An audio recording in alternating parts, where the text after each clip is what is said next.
Welcome to 2K academy நண்பர்களே. நம்ம இந்த வீடியோவில் என்ன தகவலை பற்றி பார்க்க போகிறோம் அப்படின்னா, டிஎன்பிசியில் தேவநேய பாவாணர் மற்றும் பாவலரேறு பெருஞ்சித்திரனார் இவங்க 2 பேற்றை பற்றி கேட்கப்பட்ட கேள்விகள். அதாவது 2019 2024 வரைக்கும் நியூ புக் மாறினதுக்கப்புறம் இவங்களை பற்றி கேட்கப்பட்ட முக்கியமான வினாக்களை தான் பார்க்க போகிறோம். ஸோ ஒரு கொஸ்டின் கூட மிஸ் பண்ணாமல் நம்ம எல்லா கொஸ்டினையும் பார்க்க தான் போகிறோம். நல்லா பார்த்துக்கோங்க. இது எல்லாமே மதிப்பீட்டு தேர்வில் கேட்கப்பட்ட வினாக்கள். ஒரு சில கொஸ்டின்ஸ் கட்டாய தமிழ் தகுதி தேர்வில் கேட்ட கொஸ்டின்ஸும் இது இருக்குது. ஓகேவா நண்பர்களே? இப்போ ஒரு 100 கொஸ்டின்லேருந்து பார்க்க போகிறோம், 60 கொஸ்டின் பார்க்குறோம் அப்படின்னு வச்சுக்கோங்க. அதை பற்றி ஒரு 20 கொஸ்டின் கட்டாய தமிழ் தகுதி தேர்வு கேட்ட கொஸ்டினும் இதில் இருக்குது. 40 கொஸ்டின் மதிப்பீட்டு தேர்வு கொடுத்த கொஸ்டின் இருக்குது. ஸோ இது நல்லா பார்த்து யூஸ் பண்ணிக்கோங்க. நம்ம சொல்லும் பொருளும் பொருத்தமான பொருளை தேர்வு செய்ய பார்ட் 1, 2 பார்த்துட்டோம். 3வது பார்ட் போடக்குள்ள ஏன் இதை பார்க்குறோன்னா, அது கொஞ்சம் பெருசாக இருக்குல்ல. சரி, இதே ஒன்று, அதாவது தமிழ் அறிஞர் தமிழ் தொண்டு, அதுலேருந்து ஏதாவது ஒரு டாப்பிக்கில் போடணும் அப்படின்றக்காண்டி இந்த டாபிக் முக்கியமான டாபிக் எக்ஸாம் பக்கத்தில் வரனால இதை போட்டிருக்கோம். அது அடுத்த பார்ட்டில் பார்த்துடலாம். இன்றைக்கி ஈவினிங் அதை அப்லோட் பண்ணுவோம். இப்போதைக்கு இதை பார்த்துக்கோங்க. ஓகேவா நண்பர்களே? அடுத்து முக்கியமான டாப்பிக்கு, அதனால தான் கொஞ்சம் அப்லோட் பண்ணி விட்ருவோம் அப்படின்ட்டு. எல்லா டாப்பிக்குமே நம்ம பார்க்கணும்ல, அதனால தான் இந்த டாபிக் இப்போ வச்சுருக்கோம்.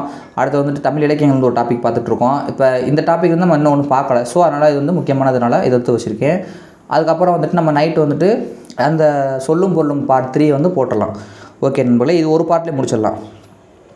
16 செவ்வியல் தன்மைகளை கொண்டது செம்மொழி என கூறியவர் யார் அப்படிங்கிறானா, தேவநேய பாவாணர். அவர் எப்படி சொல்லியிருப்பார்னா, 16 செவ்வியல் தன்மைகளை கொண்டது செம்மொழி, அதுவே நம்மொழி அப்படின்னு சொல்லி தேவநேய பாவாணர் சொல்லியிருப்பார்.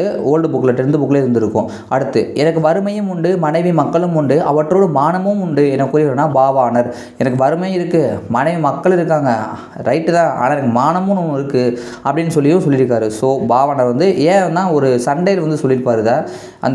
அந்த பாடத்தில் துணை பாடத்தில் கொடுத்துருப்பாங்களே, அது ஃபுல்லாக ரீட் பண்ணால் உங்களுக்கு தெரியும். வறுமை இருக்குப்பா, எனக்கு மனைவி மக்கள் தான் இருக்குது, அதுக்காக நான் இந்த பேரம் பேச மாட்டாங்க சொல்லுவாங்களா, அந்த மாதிரி ஏதோ சொல்லியிருப்பாங்க. அப்போ தான் எனக்கு மானம் இருக்குது அப்படின்னு சொல்லியிருப்பார். ஸோ அப்படி சொன்னவர் யாங்கடானா பாவாணர். ஓகேவா? இது ரிப்பீட்டட் கொஸ்டின், விட்டுறலாம். பாவாணர் சொற்பிறப்பியல் அகரமுதல் திட்ட இயக்குநராக பணியமர்த்தப்பட்ட ஆண்டு எப்போங்கன்னா 8/5/1974. 10th நியூ புக்கில் அவர் சொற்பிறப்பியல் அகரமுதல் திட்ட இயக்குநராக பணியாற்றினார் தான் கொடுத்துருப்பாங்க.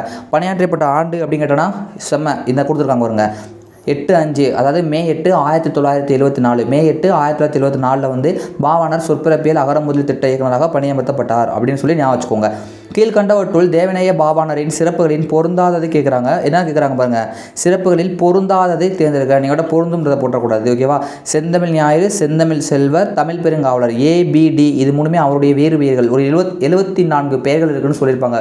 புக்கில் கொடுத்துருப்பாங்க. 74 பெயர்கள். பழைய 8th புக்கில் தேவநேய பாடம் பற்றி ஒரு பாடம் இருக்கும், அந்த பாட்டை கொடுத்துருப்பாங்க. அதில் 3 பேர் கொடுத்துருக்காங்க. இலக்கிய செம்மல் என்பது வராது அதில். ஸோ அதான் தப்பு.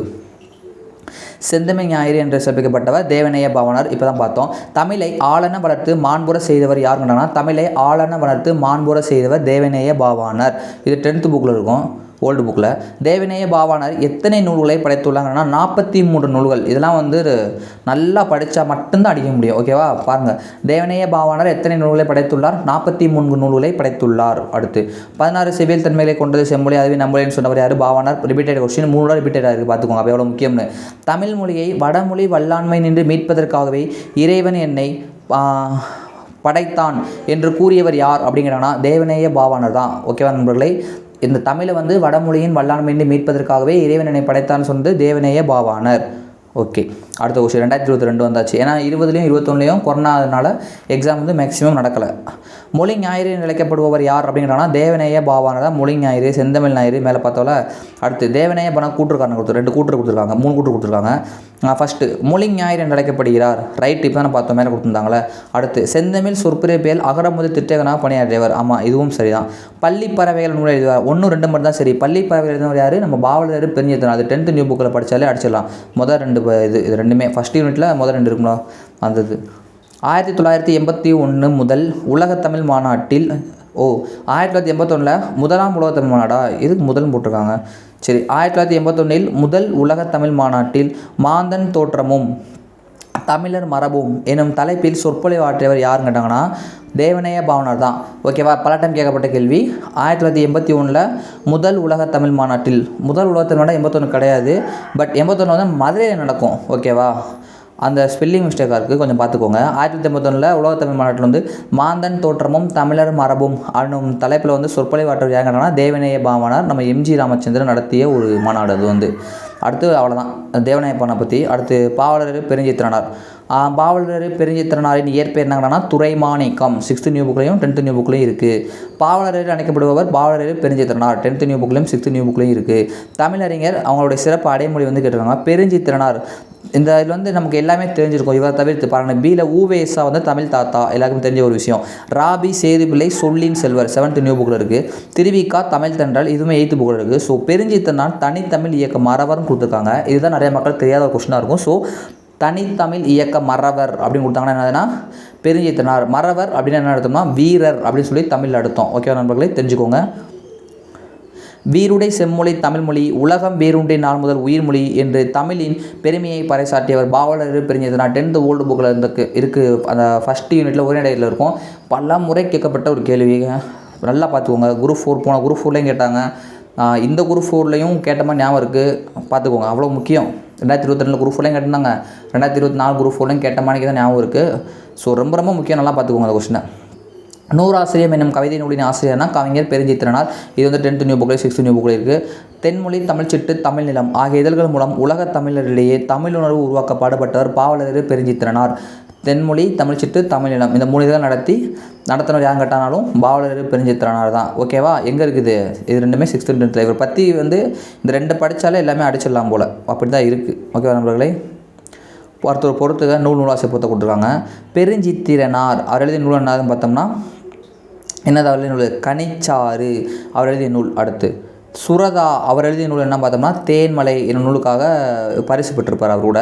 ஸோ சுரதா. முடியரசன் என்ன நூல் எழுதியிருக்காரு காவிய பாவை. பாரதிதாசன் குறிஞ்சித்திட்டு. இது எல்லாமே 6th நியூ புக் படித்தாலே அடிச்சிடலாம். அதை பிரித்து கொடுக்கறத மொத்தமாக ஒரு இதில் வச்சுருக்காங்க. குறிஞ்சித்திட்டு அப்படின்னா பாரதிதாசன், குறிஞ்சி பாட்டு அப்படின்னா கபிலர், குறிஞ்சி மலர் அப்படின்னா நான் பார்த்தசாரதி, குறிஞ்சி தேன் அப்படின்னா யாருன்னா ராஜம் கிருஷ்ணன். இதனாலுமே நல்லா நோட் பண்ணிக்கோங்க. பாவலரேறு பெருஞ்சித்திரனார் எழுதாத நூல் எல்லாம் கேட்குறாங்க. நீங்கள் விட எழுதும் நூல் போட்டக்கூடாது, எழுதாத நூல் தான் கேட்குறாங்க. பாவிய கொத்து, பள்ளி பறவைகள், கொய்யாக்கனி இது 3மே அவங்க எழுதுனது. ஸோ குறிஞ்சித்திட்டு மட்டும் எழுதாது, ஏன்னா குறிஞ்சித்திட்டு எழுதுனது யார் பாரதிதாசன். அடுத்து பாவலரேறு பெருஞ்சித்திரனார். நண்பர்களே சின்ன தகவல் சொல்ல மாட்டேன், நீங்கள் நம்மளுடைய சேனலை இப்போ தான் ஃபஸ்ட்டு பார்க்குறீங்கன்னா சப்ஸ்கிரைப் பண்ணிவிட்டு பாருங்கள் நண்பர்களே. நம்மளுடைய வந்துட்டு நிறைய ப்ரீவியஸ் இயர் கொஸ்டின்ஸ் வந்து புக் ப்ரூஃப் ஃபார் ஆப்ஷன் எக்ஸ்பிரஸோட சொல்லிக்கிட்டு இருக்கோம். ஸோ சப்ஸ்கிரைப் பண்ணிவிட்டு பாருங்கள், ஓகேவா. அடுத்து அப்போ தான் நீங்கள் நிறையா தகவல் வந்து தெரிஞ்சுக்கிற முடியும். ஓகே நண்பர்களே, பாவலரேறு பெருஞ்சித்திரனாரின் படைப்புகளுள் இல்லாத ஒன்று என்னன்னு கேட்குறாங்க. கொய்யாக்கனி அவர் எழுதின நூல் தான், கனிச்சாறு அவர் எழுதினதான், நூறாசிரியமும் அவர் எழுதினா, கள்ளக்குடி மகாகாவியம் தான் அவர் எழுதாத நூல். கள்ளக்குடி மகாகாவியம் நூலின் ஆசிரியர் யார் அப்படின்னு கேட்டாங்கன்னா யார் கண்ணதாசன். அடுத்து வீருடை செம்மொழி தமிழ்மொழி உலகம் வேறுண்டை நாள் முதல் உயிர்மொழி என்று தமிழின் பெருமையை பறைசாற்றியவர் யாருன்னு கேட்டாங்கன்னா பாவலரேறு பெருஞ்சித்திரனார். ரிப்பீட்டட் கொஸ்டின், இப்போ தான் மேலேயும் பார்த்தோம், இப்போ கீழே பார்த்தாச்சு. துரைமாணிக்கம் வெளியின் பேராகும், இதுவும் ப்ரீவியஸ் ரிப்பீட்டட் கொஸ்டின். ஸோ பார்த்தாச்சு, விட்டுறலாம். உலகத் தமிழர்களிடையே தமிழ் உணர்வை உருவாக்கிய பெருஞ்சித்திரனாரின் இதழ்கள் யாவைங்கன்னா தென்மொழி தமிழ்ச்சிட்டு தமிழ் நிலம் இதுவும் பார்த்தாச்சு. 10th நியூ புக்கில் இருக்கக்கூடியதான் எல்லாமே. தென்மொழி தமிழ்ச்சிட்டு தமிழ் நிலம், வீருடை செம்மொழி தமிழ் உலகம் வேறுண்டை நம்ம உயிர்மொழி ரிப்பீட்டட் கொஸ்டின்ஸ். எத்தனை முறை இந்த கேள்வி கேட்டிருக்காங்க நீங்கள் பார்த்துக்கோங்க, அவ்வளோதான். கொய்யாக்கனி என்ற நூலை எழுதியவர் யார் அப்படின்னு கேட்டாங்கன்னா பெருஞ்சித்திரனார். கொய்யாக்கனி மேலே பார்த்தோம். அடுத்து சரி, ஓகே. ஆழிப்பெருக்கிற்கும் காலத்திற்கும் முற்றும் அழியாமல் நிலை நின்றதுவாம் என்று தமிழின் பெருமையை பாடி மகிழும் பாவலர் யார் அப்படின்னு கேட்டாங்கன்னா பெருஞ்சித்திரனார் தான். இது எங்கே இருக்குன்னா 10th நியூ புக்கில் இந்த ஃபஸ்ட்டு லெசனில் வந்து இந்த ஃபஸ்ட்டு லெசனில் வந்து 2 பாட்டு கொடுத்துருப்பாங்க, பார்த்துருக்கீங்களா. அந்த பாட்டில் தான் இந்த வழி இருக்கும். ஆழிப்பெருக்கிற்கும் காலத்திற்கும் முற்றாமல் அழியாமல் நிலை நின்றதுவாம் அப்படின்னு சொல்லிட்டு இதை சொல்லியிருப்பார். அடுத்து சரியானதே தேர்வு செய்க. தேவநேய பாவாணர் பற்றிய கொஸ்டின் ஒன்று மட்டும், ஏன்னா கடைசியாக கேட்டனால கடைசி வச்சாச்சு. தேவநேய பாவாணர் அகர முதலில் திட்ட இயக்குநராக பணியாற்றினார். இது சரியான கூற்று தான். 10th நியூ புக்கில் அந்த உரைநடையில் ஃபஸ்ட் யூனிட்டில் இருக்கும். தமிழ் சொல்லாராய்ச்சி உச்சம் தொட்டவர், இதுவும் சரி. உலக தமிழ் கழகத்தை நிறுவி இயக்குநராக இருந்தார், இதுவும் சரி. செந்தமிழ் சொற்பிறப்பில் அகர முதலில் தலைவராகவும் இருந்தார், அனைத்தும் சரிதான். அதை விட இன்னோட ரீட் பண்ணிடலாம். தேவநேய பாவாணர் அகர முதலில் திட்ட இயக்குநராக பணியாற்றினார். தமிழ் சொல்லாராய்ச்சியின் உச்சம் தொட்டவர், உலக தமிழ் கழகத்தை நிறுவி தலைவராக இருந்தவர், செந்தமிழ் சொற்பிறப்பில் அகரமுதலி திட்ட இயக்குநராக பணியாற்றியவர். ஸோ நண்பர்களே, நம்ம வந்து பாவாணர் மற்றும் பெருஞ்சித்திரனார் பற்றி 2019 2024 கேட்கப்பட்ட அனைத்து வினாக்களையும் பார்த்தாச்சு. இந்த வீடியோ உங்களுக்கு யூஸ்ஃபுல்லாக இருந்துச்சுன்னா லைக் பண்ணுங்கள், ஓகேவா நண்பர்களே. உங்களுக்கு பிடிச்சி சரி பரவாயில்ல இதை பார்த்தோம் நமக்கு யூஸ்ஃபுல்லாக இருக்குது அப்படின்னு தோணுச்சுன்னா ஒரு லைக் போட்டு போங்க நண்பர்களே. நம்மளோட சேனல் இப்போ தான் ஃபஸ்ட்டு பார்த்தீங்கன்னா சப்ஸ்கிரைப் பண்ணி வச்சுக்கோங்க. நம்ம வந்து இது போல் நிறைய தகவல்களில் நம்மளுடைய வீடியோஸ் சேனல்லையும் போட்டுட்ருக்கோம், இன்னும் நிறையா போட்டுக்கிட்டு இருக்கோம், போடவும் போகிறோம். ஸோ சப்ஸ்கிரைப் பண்ணி வச்சு நம்மளுடைய சேனலை யூஸ் பண்ணிக்கோங்க. தேங்க்யூ. நெக்ஸ்ட் வீடியோவில் மீட் பண்ணலாம் நண்பர்களே.